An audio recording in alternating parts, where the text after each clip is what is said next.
So yesterday, President Trump took to Twitter to attack North Korean leader Kim Jong-Un and what could only be described as a boneheaded move. He tweeted out, North Korean leader Kim Jong-Un just stated that the nuclear button is on his desk at all times.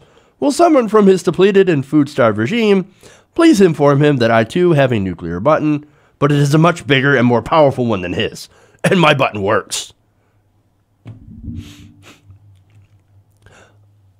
Again, like, whenever he tweets to make fun of somebody, he always puts in descriptive words, right?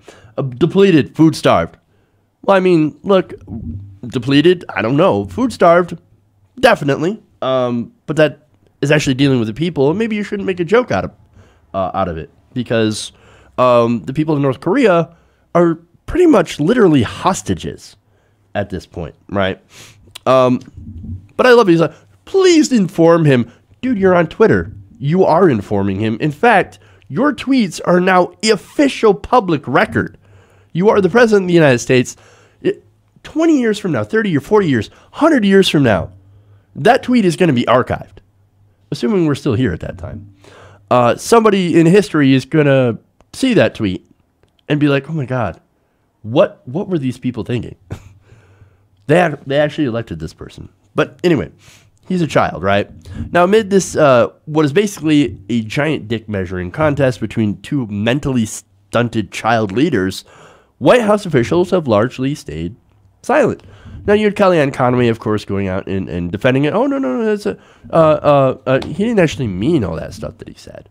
No, it's just a little bit of boasting. That's all. That's what he does. He doesn't actually mean that he's going to launch an attack against North Korea. Then why do you say that? Why do you allow this stuff to be said? It's because they can't control when Trump tweets when it comes to, for example, when he's off hours.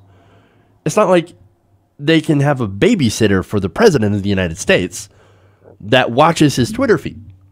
So no, when he's off on his own time, well, that's when stuff like this happens. But anyway, now, as I said, the White House officials, for the most part, have stayed silently, at least when it comes to them talking openly.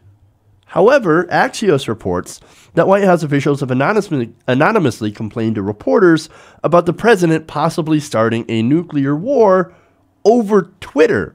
You know that thing that we were warning about during the election? Like, hey, maybe we shouldn't allow Donald Trump to win because he could possibly start a war over Twitter. No way. No, there are people in the White House that work for him. Staffers that are like, we're a little worried that President Trump might actually start a nuclear war over Twitter. My God, man, here we go.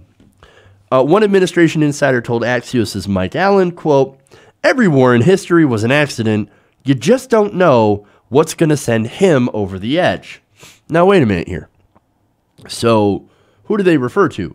Is it going to send Kim Jong-Un over the edge? No. Allen made clear that the insider was referring to President Trump being close to the edge. Oh.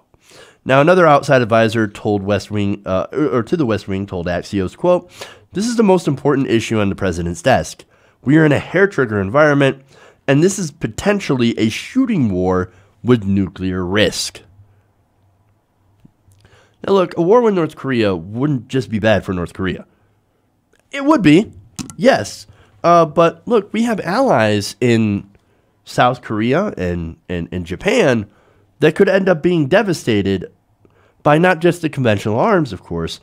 I mean, for example, Seoul could be flattened within minutes.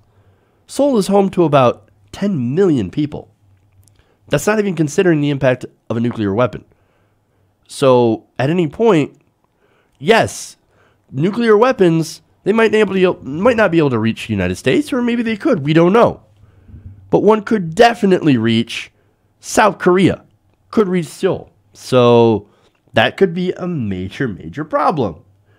Now, Raw Story goes on to note that Trump insiders did caution Allen that the media tends to overanalyze the president's social media outbursts, saying that he often thoughtlessly lashed out on Twitter just to stir controversy.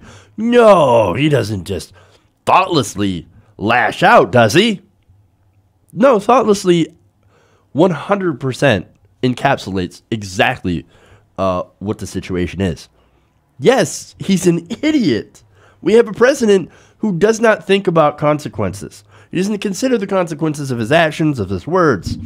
That might be fine if you're a reality TV host trying to get ratings, but not the president of the United States. Everything you say has consequences when you're in charge. This isn't a game, okay? This isn't a situation where you have to get ratings. Okay, when you're president, you cannot go half-cocked against another insane leader who also happens to have nuclear weapons. That is not the direction we need to go. But we have put a 5-year-old in charge of the country, and I realize that I may have just insulted every 5-year-old out there. And I'm sorry about that. But this person has no thoughts about anyone but himself, his ratings, what people say about him in the news, and how tough he looks.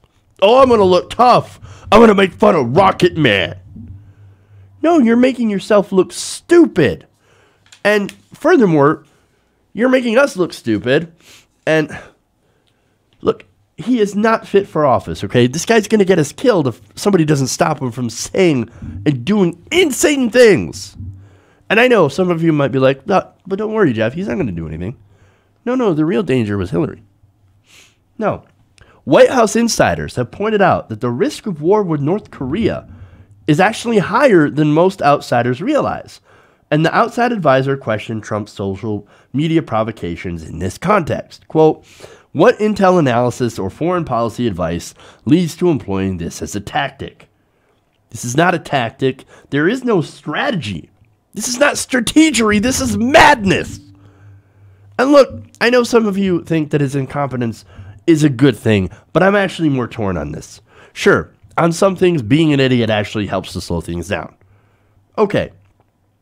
But when it comes to issues with great importance like foreign policy, and yes, right now the president has too much power when it comes to foreign policy. We do not need a buffoon in charge of that with that much power. That was the whole problem with President Obama having so much executive authority. That's why I disagreed with him having so much executive authority. Because whoever comes after him now has that same level of executive authority unless somebody takes away from him.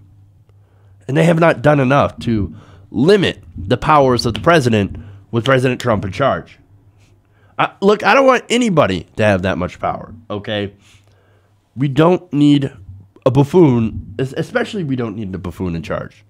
Because his buffoonery could lead to even worse conflicts. Now, those insiders, by the way, look, I'm quoting them, but really, I despise them. Why? Because they're a special kind of coward, right?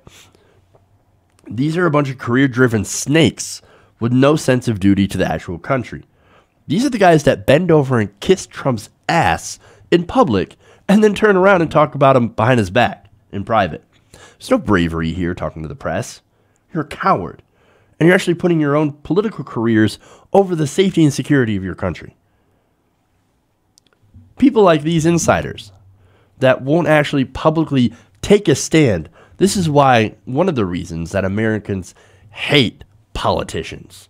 Hey everybody, thanks for watching this video. If you want to see more like this, please hit the subscribe button below. And if you want to support truly independent progressive media, please consider becoming a patron at patreon.com/TYTNation.